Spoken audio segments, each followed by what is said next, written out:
Hey there, NASCAR fans. Have you got your copy of the latest edition of NASCAR Pole Position Print Magazine? If not, there's no better time than now to subscribe at polepositionmag.com. NASCAR Pole Position is the only print magazine covering NASCAR. Officially licensed by NASCAR, NASCAR Pole Position Magazine is published throughout the NASCAR season, and each edition is an instant collector's item, packed with great feature stories and photography. The magazine is even mailed to you in a poly bag for those who love to collect NASCAR memorabilia. At polepositionmag.com, you can even find past issues available to purchase. Get your subscription to NASCAR Pole Position and get great NASCAR content delivered straight to your mailbox throughout the season. Learn more at polepositionmag.com. That's polepositionmag.com. Hey y'all, Rick Houston here, and I want to tell you about my new show, the Moonshine and Motorsports Racing Podcast. I've partnered up with the state of North Carolina Department of Natural and Cultural Resources to help uncover the history behind moonshining mountain boys, professional wheelmen, and the backwoods and city lights of the Tar Heel State. In the first episode, I sat down with Winston Kelly at the NASCAR Hall of Fame for a little behind-the-scenes gossip about Junior Johnson's engineering skills. He's got two things in his hand, pipe wrench and channel lock pliers. And they weren't new. They had been around the block a time or two. Wasn't the first steel they built, I bet. No. I think the pliers had been red before, but paint had worn off. And in the second episode, I talked to a professional hillbilly, a.k.a. Dr. Daniel Pierce of UNC Asheville, to find out the real history of moonshiners and their battles with the revenuers. He wrote about one of his experience of trying to chase down this bootlegger in this souped-up car, and he complained that the government gave him these piece of crap, cheapo cars, and that were really no match, but he thought he was doing pretty good, and then the guy just hits it and just takes off and practically disappear. But then the guy makes a bootleg turn and comes back towards him. And as he said, it was a game of chicken, and I was a chicken. And so he ran off the road. And actually, he was the guy who caught Junior Johnson at his daddy's steel when Junior got tangled up in a barbed wire fence. So check out the Moonshine and Motorsports Racing Podcast, available on YouTube, dailydownforce.com, and all of your favorite podcasting platforms. And be sure to check out my regular show on NASCAR history, the Scene Vault Podcast.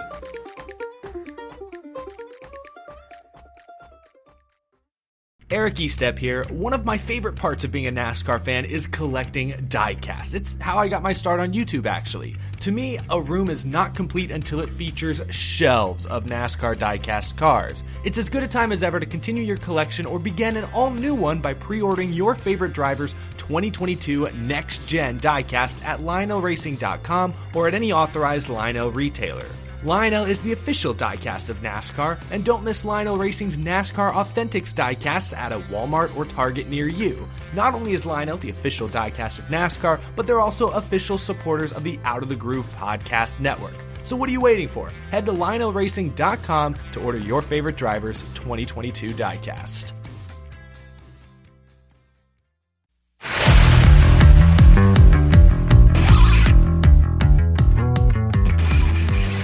You're listening to Maiden Level Cross, presented by Pristine Auctions. I'm Thad Moffitt. And I'm Rowland George.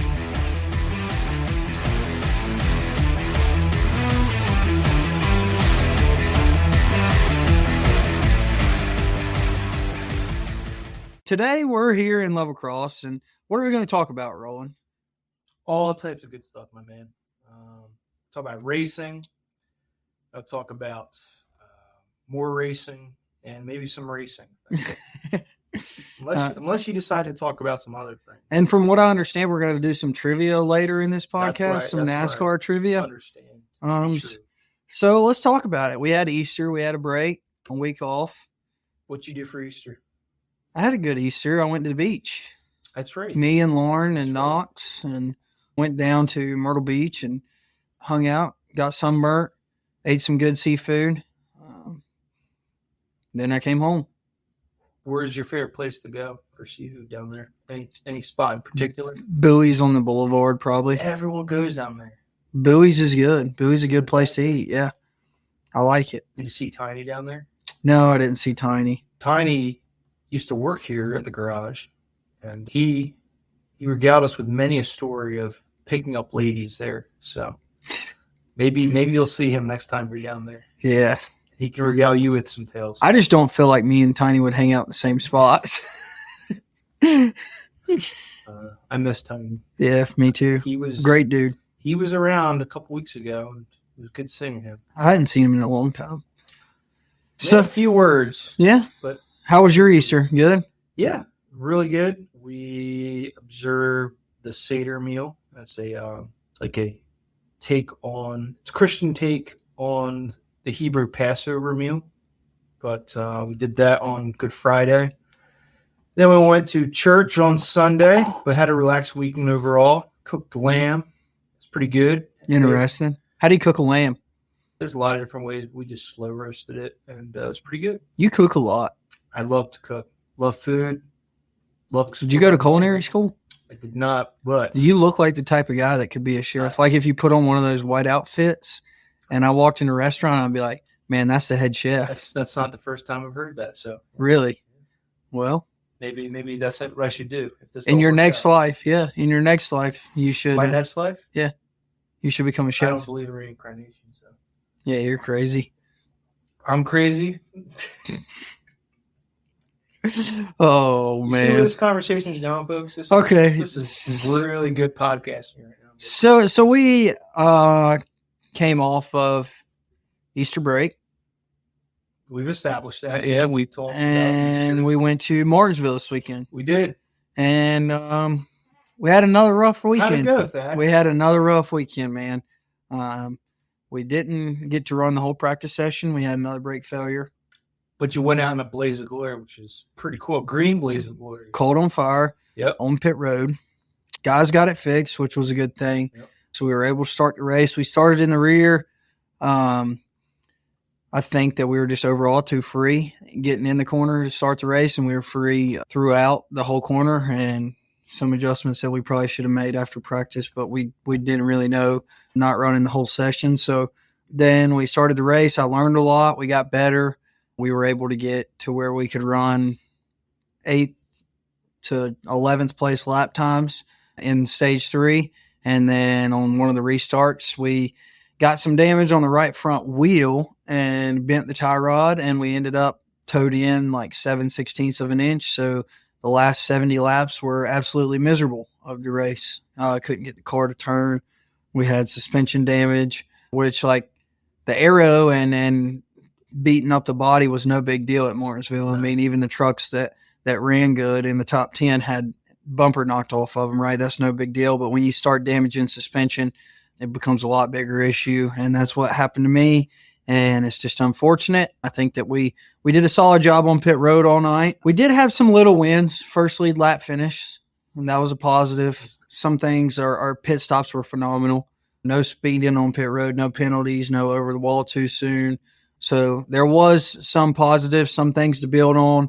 But all in all, I think that just trying to get better, man. We're all working in the same direction, pulling in the same direction, and we keep getting gut checked, and it'll make us stronger in the long run.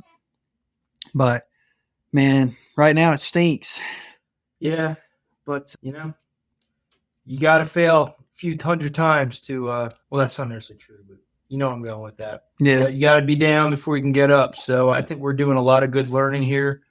I know a lot of people are disappointed. We're all disappointed where we're finishing. We don't want to finish that way, but there's a lot of small wins and positive things going on. Backing up, I mean, we got there on Friday. We had a great time interacting with fans.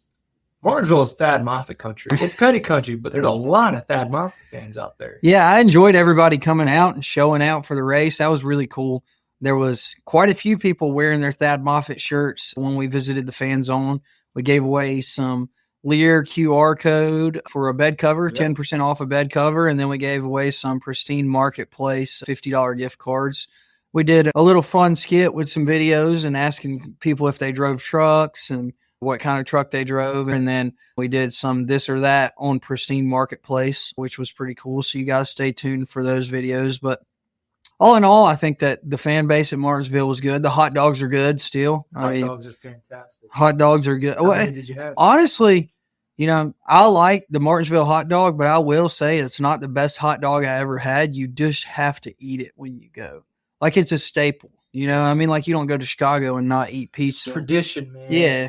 I mean, I've had better hot dogs. I'm not saying it's a gourmet, top-of-the-line hot dog by any means, but you have to eat it when you go. I think you broke in before lunch, like 11:30-ish, to the hot dog stand was your first one? You and Cole? Cole and I went. He got 4 or 6 hot dogs. He gave me one, and then I went and bought the crew 2 bags of them. I was shocked to see that your crew does not eat the Martinsville hot dog. Your pit crew does, but your, Z, My crew guys, and Doug, they are not hot dog people. Steve likes hot dogs, but I believe he said he likes Chicago style. Well, he's from Chicago, so it makes sense. Yeah, he's from Chicago, so but that makes sense. You got to have a Martinsville hot dog when you get to Martinsville. Yeah, but the fan zone was really cool. We did a Q&A out there, asked some really difficult questions. I have a question for you. One of the questions during my Q&A was, what was the worst advice that you've ever been given? What is your answer to that question, Eugene? I realized you were going to ask that question when you said that, because we had talked about that in the hauler.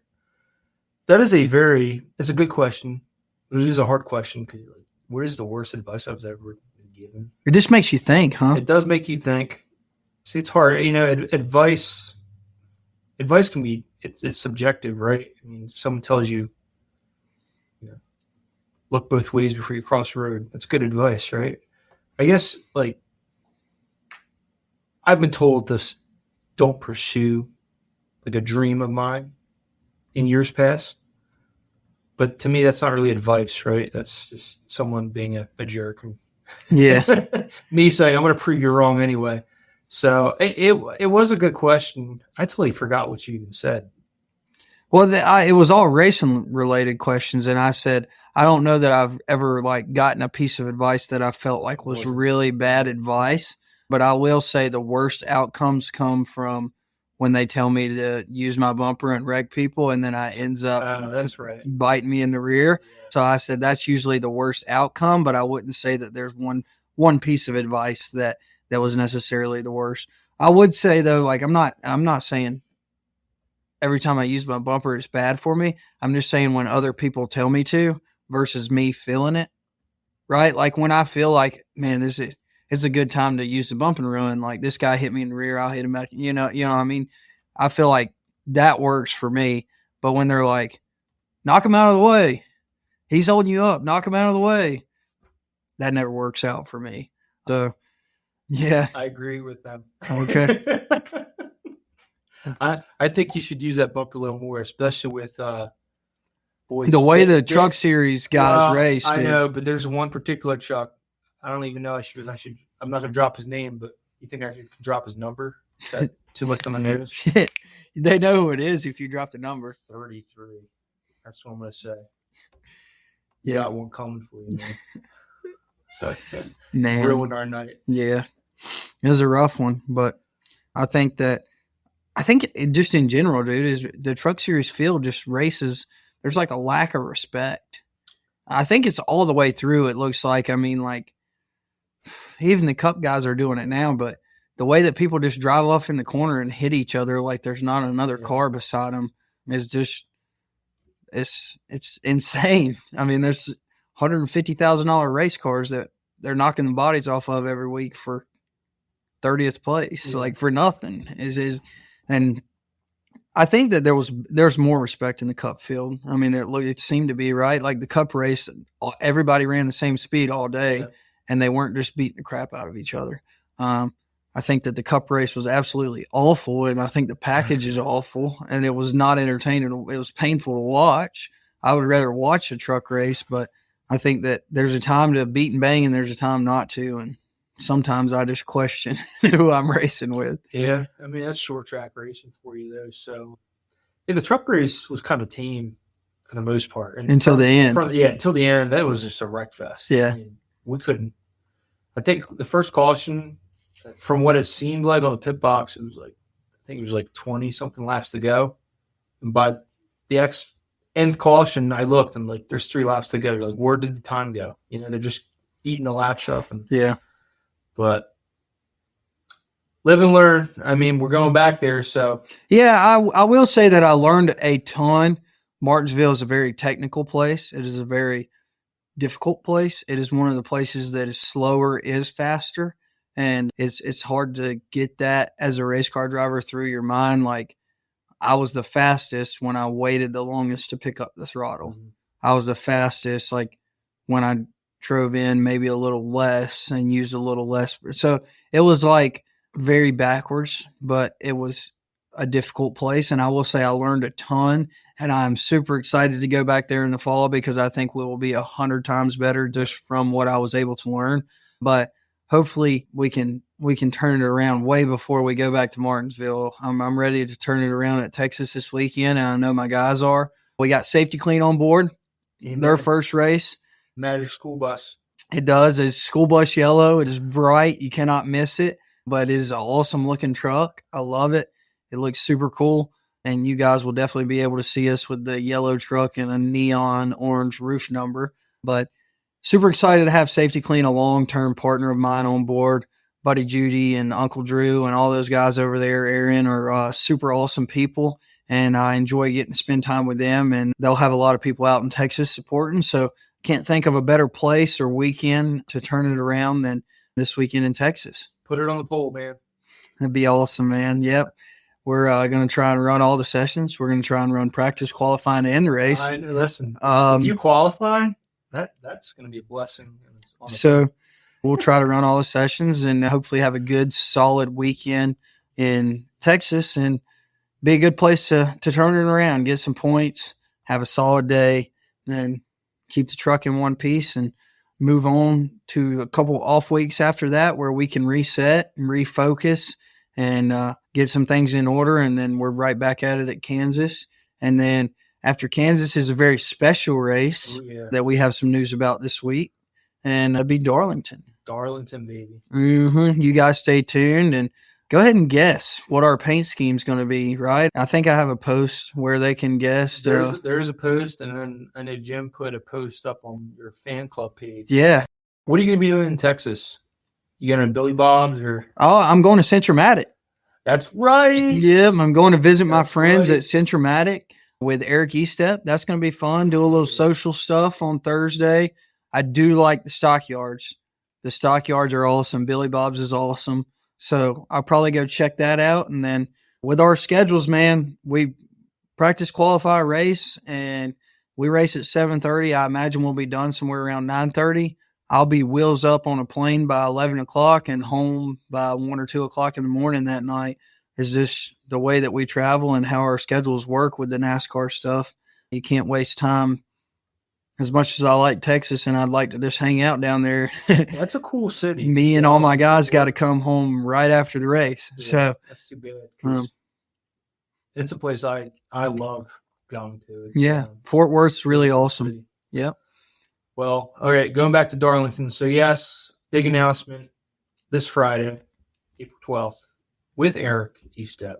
Yeah. Who just got engaged. So, congratulations to the Big E. Don't know. He didn't announce a wedding date, but that should be pretty epic. Man, that is like, Eric, God bless you, dude. I know you're getting a question because ever since I've got engaged, every time I see somebody, their first question is, have you picked a date? Yeah. Have you picked a date? Have you picked a date? And I'm like, I race every weekend. Yeah, you're a busy dude. Yes, you think I've picked a date? I will say that it's probably going to be between the second week in November and the second week in February because that is the only time that we don't race. So we got about 3 months to choose from. Maybe you and Eric can have a double wedding. I don't know. I don't think Lauren would go for that. We could convince her. Yeah. Well, the Double E Cup Series. Remember that was his stop motion deal? Did you ever watch any of his stuff? Yeah, I watched the stop motion videos. The Double E Series. The Double E Wedding Series. So, yes, big announcement this Friday. There's an interactive part for this whole deal that you guys will, I think, are going to love. I'm super excited about this, dude. This is like one of the most exciting paint schemes and races that like I'll say this is probably the most excited I've ever been to run a paint scheme. Yeah. This is really cool. It's really cool that the fans can interact with me throughout the entire process. This is going to be a really neat deal. So just stay tuned. I'm super excited to see everything that we can put together and everything that comes of this. And man, it's going to be cool. And you'll see what we're talking about here this Friday. And then you'll say, man, that was right. This is probably one of the coolest things that I've ever seen on a truck. So, and your fire suit. Yeah. And I've got a sweet looking fire suit. So I'm super excited about that. I've looked at some throwback pictures where there's a similar fire suit. So that's going to be really, really cool. Man, it's really exciting. I wish I could just go ahead and tell them what it is, but we'll talk about it on the next podcast because you guys will know by then. Yep. And then we can get your opinions on it and what you think. And hopefully you guys have all interacted by then and you can have a little piece of history. Absolutely. So stay tuned and hopefully you guys enjoy it. I know Thad and I are very pumped to see everyone's reactions because we're very excited about it. We'll be right back. But first, a word from our sponsors.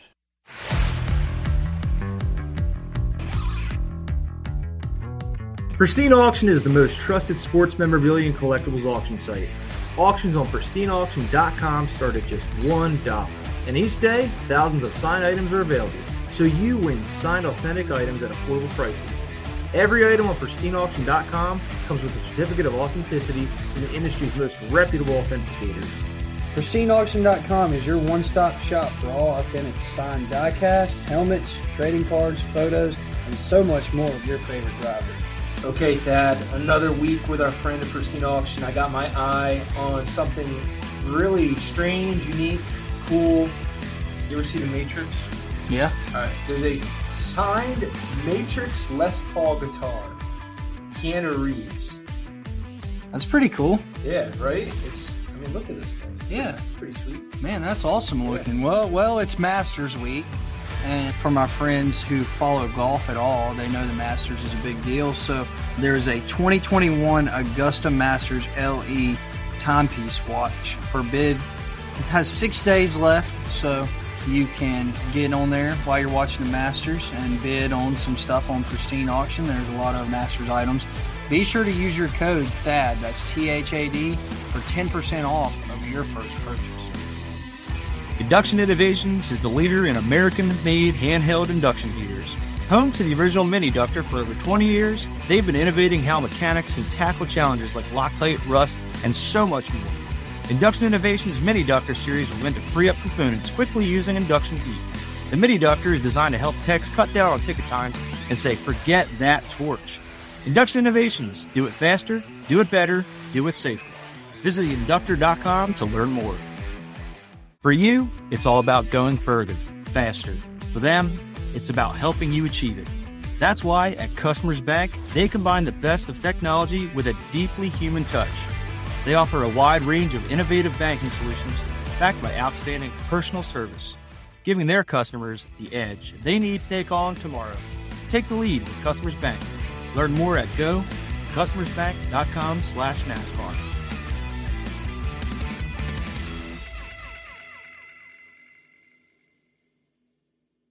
But in the spirit of Darlington, Darlington's the official throwback weekend of NASCAR. The Lady in Black. The Lady in Black. We're going to have the Lady in Red ask us questions here.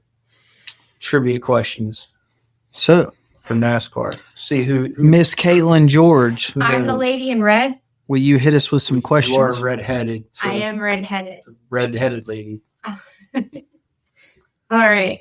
I have zero clue if these questions are going to be easy, difficult. I have no idea. We're gonna find this out together. I have a feeling Rowland don't dominate at all. Okay? Rowland is a NASCAR fan to the core. He is, and he's also a trivia guru. Like, he is so good at trivia. Thad, so. We had trivia at our wedding, and he blasted everybody. Rowland just has a lot of useless knowledge too. Like, he knows the most random things for no reason. Hopefully, it will serve me well when I'm dead. In the next life, as you said earlier. Okay. Well, question 1. Are you guys gonna is this a buzzer thing? Are you gonna raise your hand? Like, how are we gonna? You're gonna try to answer first. Let's do that. I don't want to be too competitive. You want? You can ask him, and then I'll. Okay. Do you want me to go back and forth? Yeah. Okay. Yeah. All right. First question, Thad. Who won the first NASCAR Cup Series championship? I don't know. Rowland. You passing on to me? Yeah, I'm passing it on to That you. would be Red Byron in 1949. That is correct. It's the OG, and there's a fantastic. I'm going to be like Mike Joy here. There's a fantastic book that I don't recall the title of, but it talks about Raymond Parks, Ray Fox, and Red Byron, and racing in Atlanta and Daytona Beach, and it is a fantastic book. You'll have to put it in the show notes because every NASCAR fan should read this book. It's not very long, but it's fascinating. I feel like I should keep track of your points. I had to mention that book because those guys do not get enough credit.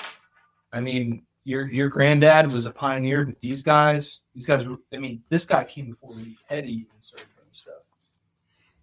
That might be an overstatement. Lee is great, but I'm just saying. These guys in Atlanta were pretty dang good.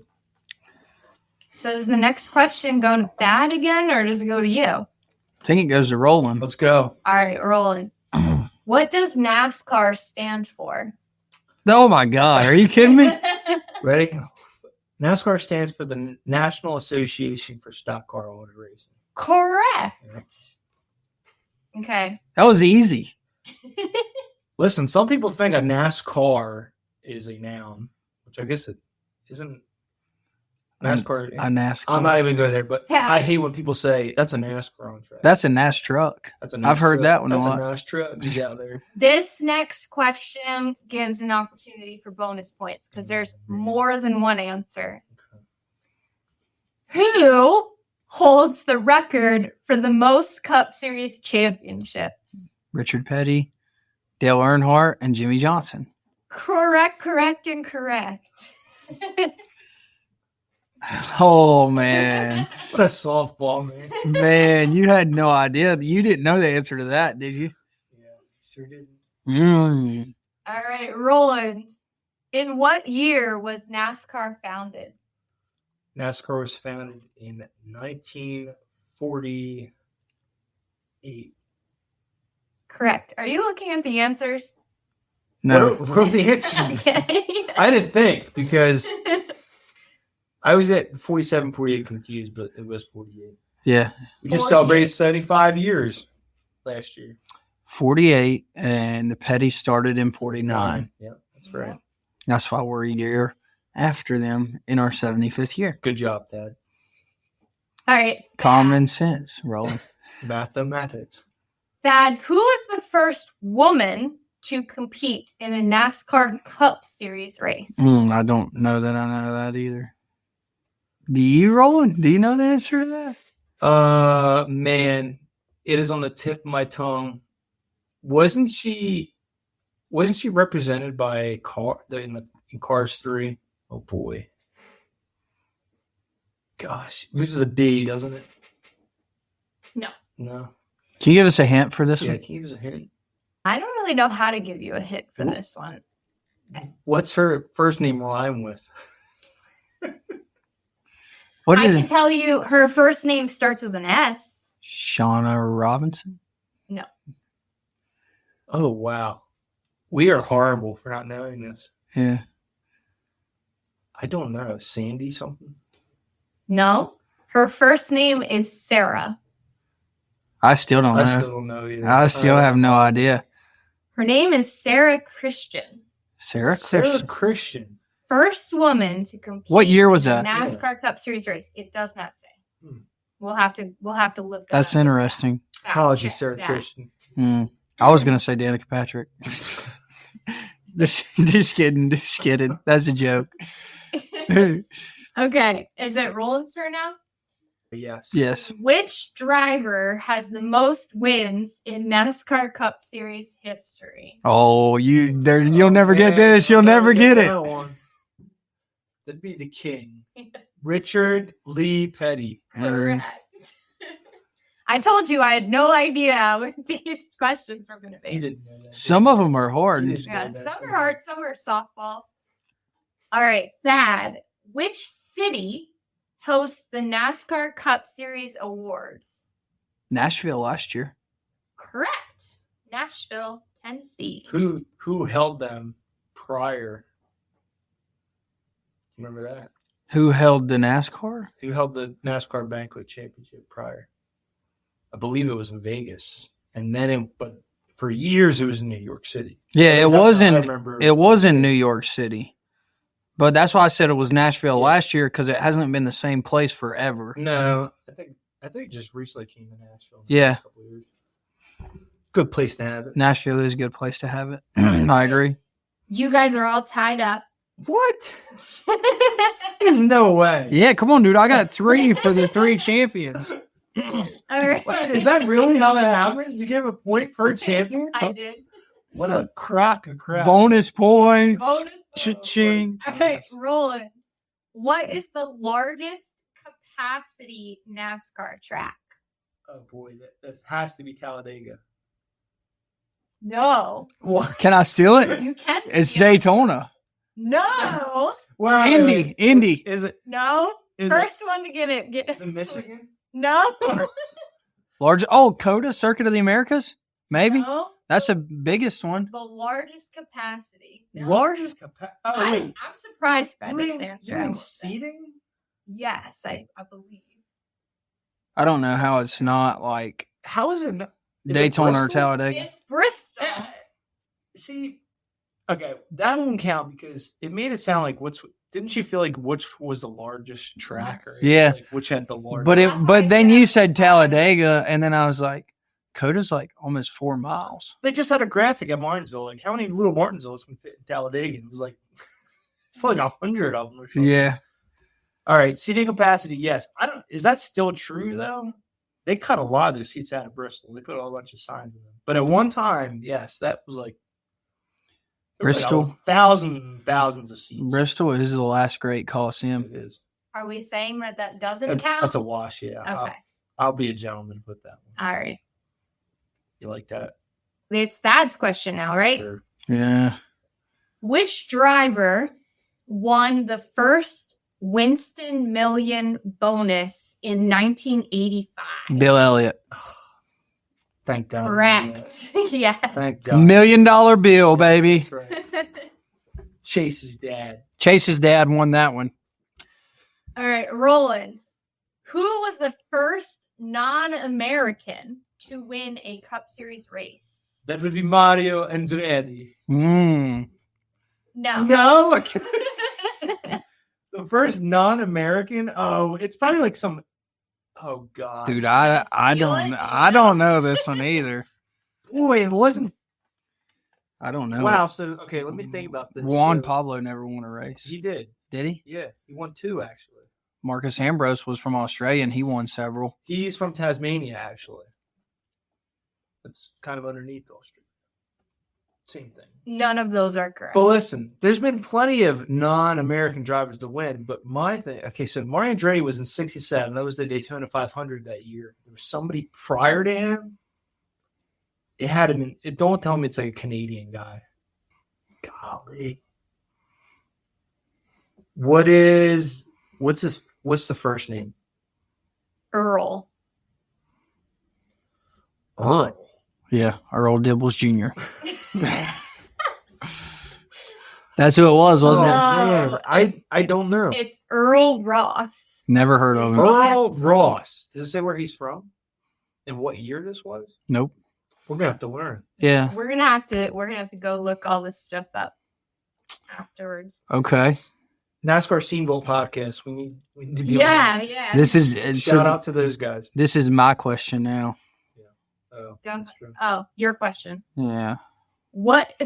You're getting a big L, it looks like, on the scoring chart over there, Roland. What is the nickname of Darrell Waltrip? DW? I love the fact he doesn't know this. No. Me, pick me. Can I give him a hint? No. Everybody calls him DW. I mean, like, what is his nickname? Is this my chance? Yeah, to go ahead. tie it up? All right. Darrell Waltrip talks a lot. So his nickname is Jaws. Oh, Correct. I've heard that.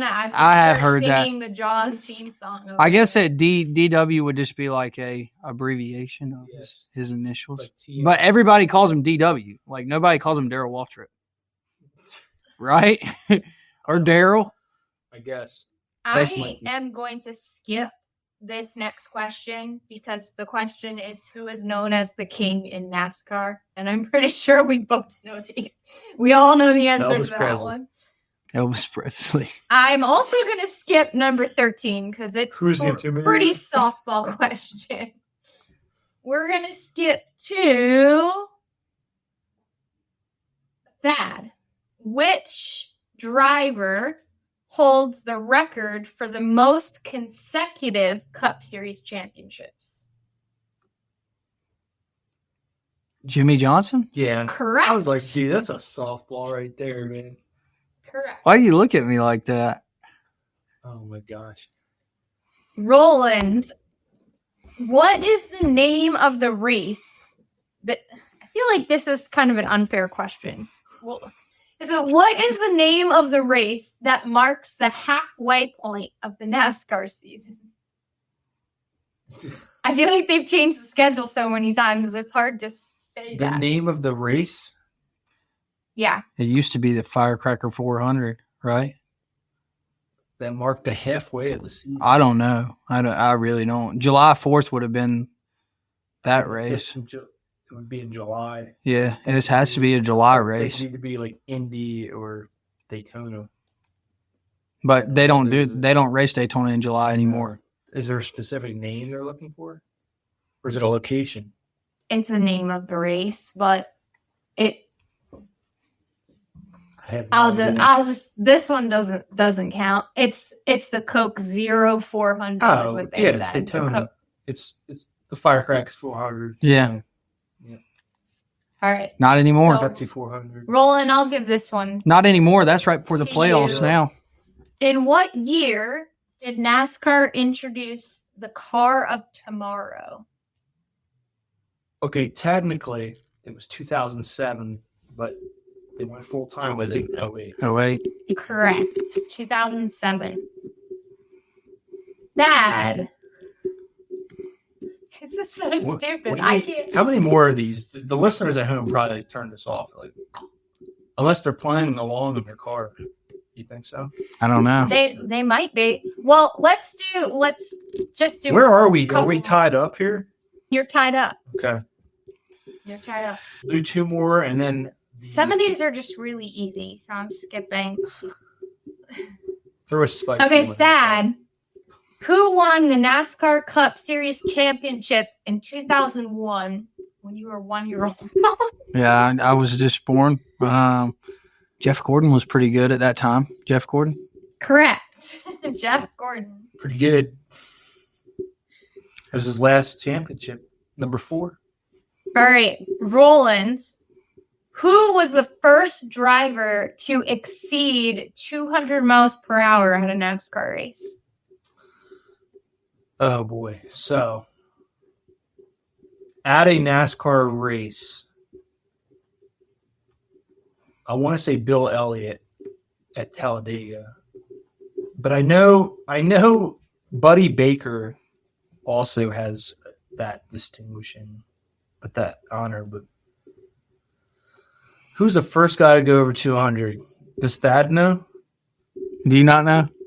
To go? Well, again, I thought Buddy Baker during that test with the wing car went over 200, but Kaitlyn knows. It's got to be Bill Elliott with his 200-mile at Talladega, right?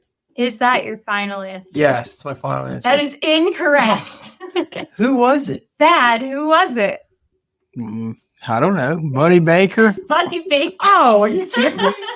You knew it the whole time, man. So the question was, who went over 200 miles in a race? Who was the first driver to exceed 200 miles per hour? Buddy Baker. Yeah. Buddy Baker. Yeah. But I want to say that it was Chase's dad. I think that's the technicalities. It was a 200-mile qualifying. He was the first to qualify over 200 miles at Talladega. World's fastest race car. Yeah. I think that's what it was. Okay. Where is the world's fastest? Is it in the Dawsonville Museum here? So we'll have to ask these folks down in Dawsonville. We'll have to ask Chase's mom. She runs the museum. Mm-hmm. Okay. Is that it for trivia? I think that's it for trivia. That brings out What a Thad Moffitt. Oh, after all the bragging, Rowland, you thought that you were going to win. You were like, oh, this isn't even fair, dude. All right, listen here, folks. This guy got asked name all 7-time champions and got a point for each of that. I mean, whatever, dude. I'll be a graceful winner. No, you're a sore loser. You're a sore loser right now. I am a loser. You're being a sore loser, man. Winner, chicken dinner.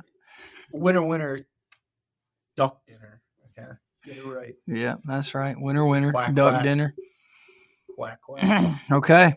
You want to set up what's to come in the next couple weeks? Well, I wanted to ask Thad some questions here. Oh, yeah. Go. Can't forget about these questions from the fans. Let's answer a couple fan questions. Where's my question here? Yeah, let's answer them. Okay. So, Thad, when you get the opportunity to be around your peers, what sort of questions do you typically ask them to improve yourself as a driver? That question came from Mr. David Brown in Rocky Mount, North Carolina. I feel like most of my questions are prep-related questions because everybody drives the race car so much different. I do pick like the drivers that I'm quasi teammates with, Brain, so like Bailey, Ross, Caden, Matt Mills. I talk to them about their sim stuff and what they do as far as that and some of their driving on the racetrack and what they're doing with the brake pedal, what they're doing with the gas pedal, and how they approach race weekends. But I would say that most of my questions are like prep related to the peers and how they get ready for a race and compared to what I do and how they approach sim time and what they work on and what they look for in sim time versus what I do. Very good. All right. This one's from Kathy Evan Cole out of Bessemer City, North Carolina. I feel like answering this question because there's no way. Do you like to read? Do you know how to read? Yes, I know how to read. Do you like to read? So who's your favorite author? Yeah, I'm not a big reader. I mean, I read like I know who social it is. media posts. I know who it is. Who? Dr. Seuss, right? I do like Dr. Is that a joke? What's wrong with the Dr. Seuss book? Like, why are you laughing so hard? Green eggs and ham? Are you kidding me? Is that your jam? Green eggs and ham? You want to really know what I grew up reading? Diary of a Wimpy Kid, the whole series. Who is the author of that? I don't even know. I don't know. I do know that I read all the Diary of a Wimpy Kid books. I'm right there with you, though. I'm not a big reader. Yeah, not a big reader. I read social media posts and news articles, and that's it. And ironically, I recommended a book about NASCAR. Isn't that funny? Okay. Dale Carnegie is my favorite author. Who that is? What's the book he wrote? How to make friends and how to win friends and influence people. How's that working out for you? You're setting up, man. Boy, that one stung, didn't it? This question comes from Larry Parlier from Elizabethton, Tennessee. What kind of job would you have if you weren't a race car driver? If I was not a race car driver, I'd probably be a mechanic. I would probably work at Petty's Garage. I like to work with my hands. Like I can't do the whole sit behind a desk. I mean, I like to work with people. I like to sell sponsorship. I think the challenge is really fun, but I would kind of probably rather do something with my hands every day, like a trade. whether it be a mechanic or I can weld a little bit, but like learn how to weld or do something like that is probably where I would end up. Good deal. I would still work on race cars. That would be my goal. Maybe that's in your future. A long time after you're retiring from driving. Maybe that can be your go-to. Yeah, I'm definitely not going to be one of the guys that races and then just goes away from the sport. Yeah, you'll still see me around. I hope that's not the case. Like Dale Jr. Amen. Well, that is our show until, golly, you're back from Texas? Yeah, after Texas. Potentially. Yeah, we'll do a show after Texas. Hopefully we'll have a guest on for you guys. We're sorry. We're sorry. We know you don't like listening to just me and Rowland. You tuned in to listen to a guest. So we will try to get a guest on for you guys for the next episode, and hopefully we can get somebody interesting that has a cool story to tell and be fun. I'm about to just go to House Market and grab somebody there. Yeah, I mean, that cashier, he seems pretty interesting. Claude is a good dude. Is that his name? Yeah. Let's have Claude on the show then. Okay. All right, let's do it. I'm going to jump in because I looked up some of our info that you asked about, just FYI. Sarah Christian was the first woman driver. And, hold on. She raced in, 1949 was her first race. And then Earl Ross is from Canada. My cousin Earl. And his first win was in 1974. That is so incorrect. It's not even funny. If those 1974, I was right. I technically win the trivia game because Mario Andretti won the Daytona 500 in 1967. He was born in Italy. I call foul with this whole trivia contest. This is Mario Andretti? Mario Andretti won the 1967 Daytona 500, which predates this so-called Earl character. Earl Ross, is that what his name was? Yeah. 1974. And he's from Canada. 7 years prior. Canada. You can't even count Canada. I challenge this. Are you smarter than NASCAR trivia? I think I am. Dad, I've won this trivia show. This is a great way to end the show, man. See, he's such a sore loser. The turntables. You know that. Do you realize, Rowland, since I'll beat you by a point, even if you got that point, we would have tied. We would have tied, but you wouldn't have beaten me. In technical sense, yeah, I guess we did tie. So you're welcome. How does it feel? Mario Andretti, people. That's all I gotta say. Andretti's first win, 1965. And only win. Crap, was I wrong with that too? First NASCAR win? This is what I don't know. Where this are is you what getting Wikipedia this? says. Wikipedia. Yeah, this is not correct. I'm questioning my own knowledge right now. I thought it was 67 he won the Daytona 500. First win, 1965 Hoosier Grand Prix. What? IRP. What? Mm. I have to look this up. People at home are going to have to listen to us. The people at home have already turned us off. That's true. All these diehards. All right, here we go. NASCAR Cup Series winner Mario Andretti won the 1967 Daytona 500. That's his first and only Cup Series win. So what are you talking about? I don't know. That was his champ car. It was in 65 Grand Prix IRP. NASCAR wasn't even racing at IRP in 67, I don't think. Okay. I don't know. I'm going to go on with that. But I do know that my boy Mario Andretti, number 11 car, Holman Mooney prepared Ford Galaxy. Check out the Tales of Daytona, I think. Did you ever see that documentary? No. Awesome. NASCAR did it 5 years ago. They did 3 different. Your grandpa was one of the guests on there. There was a documentary about the 1967. There was 3 stories. It was the wing car, the Aero Wars. There was one about the Wood Brothers, and then there was one about Mario Andretti and how people treated him like crap because he was a foreigner. and Holman Moody tried to give him a crap engine because his teammate was like Freddie Lorenzen. And he said, no, there's something wrong with my engine. I want that guy's engine. They gave him that guy's engine, and he blew the doors off. It was so unstable. NASCAR history is so cool, man. But all righty. We tied. Well, thank you guys for tuning in today and listening to Maiden Level Cross. Be sure to like, subscribe, give us a review on your favorite streaming platform, and be sure to follow me on all social medias. So thanks for tuning in, guys, and we'll see you next week.